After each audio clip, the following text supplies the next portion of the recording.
Good afternoon. This is Bushe. I'd like to share a bit about my experience during our maths and science sessions. Before I started the lessons, in my point of view, I was absolutely horrible in mathematics. Maths tutors and lecturers would say there are many ways to kill a cat, but I could not kill the cat. I often found it difficult to fully understand certain topics, especially when it came to problem solving and applying all those different concepts. But after attending our sessions, I noticed a big difference in how I approached my work. We made the explanations clear, it was step by step and very easy to follow. You always made sure that I understood the work even before moving on to different topics and so on. Overall, I'm grateful for the time, the effort. It truly helped me improve and made a lasting impact on how I approached learning. Thank you. Good afternoon, sir. I trust you are well. The reason for my message today is to thank you for your assistance in my maths and science throughout my grade 11 year. I would like to thank you as I really saw and felt an improvement in these subjects, but most notably in my maths. As I was struggling in my grade 11 year, but went into grade 11 with confidence in myself and my abilities, all thanks to your assistance and your classes. I really appreciate the time you took out and the effort you put in to help me be a better maths and science student. Thank you, sir. Good evening, Mr. Marwanqana. I hope you're also doing well. And what I really think helped me in the maths and science sessions is that I could really understand trigonometry even further, because that's what I was struggling with in terms of maths. And in science, the electricity part, I didn't really understand it. And also you really helped me to see it out clearly. And what I enjoyed most about the sessions is that I was able to speak out freely. I didn't have to hold back any questions.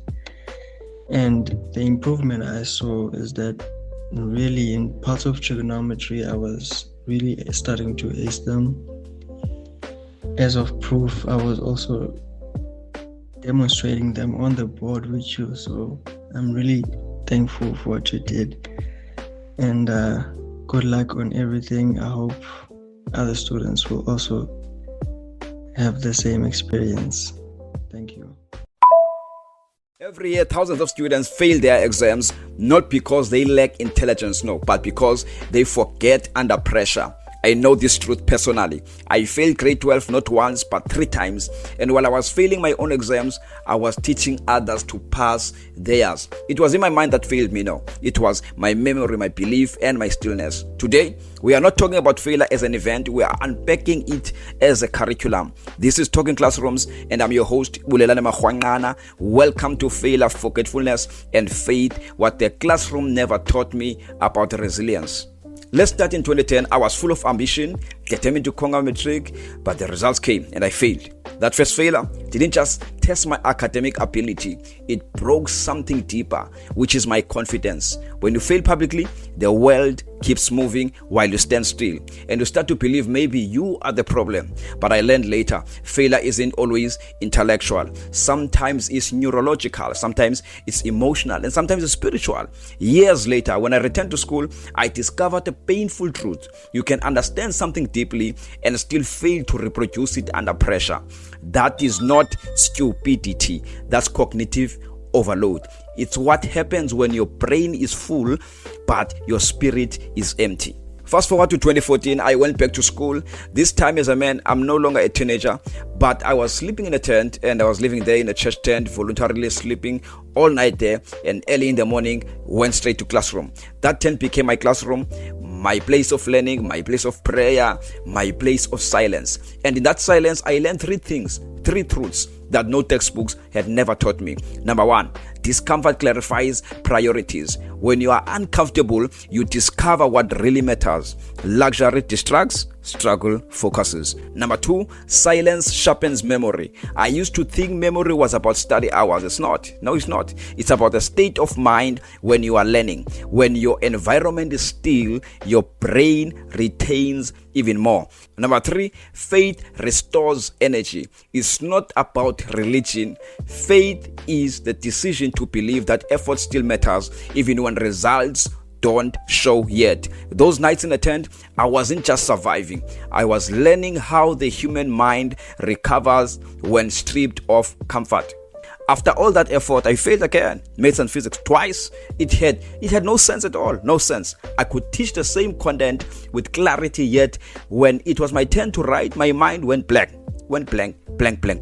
That's when I realized my real enemy wasn't failure. It was forgetfulness. I learned that forgetfulness is not just poor study habits. It's often the product of 3 silent forces, which is cognitive fatigue, emotional anxiety, spiritual disconnection. When all 3 collide, your brain literally shuts down under stress. You don't lose the information now, you lose access to it.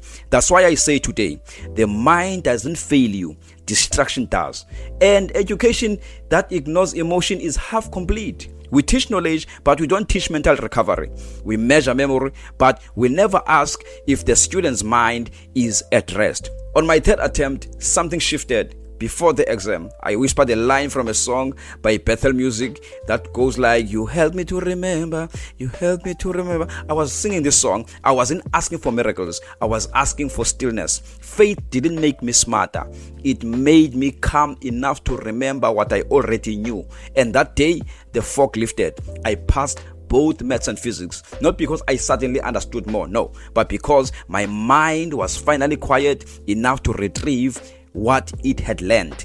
That's the hidden truth about education. We train students to study, but not to be still. We train them to repeat information, but not to reset their minds. Faith, reflection, meditation, whatever you name it, whatever you give it, is the brain's most underrated learning strategy. Failure was my greatest teacher. Forgetfulness was my toughest exam. Faith was my final subject. If you are in your own 10th season right now, when nothing seems to work and your progress feels invisible, don't mislabel your delay as defeat. No, don't do that. You might not be failing at learning. You might just be learning resilience. So here's a challenge for you today.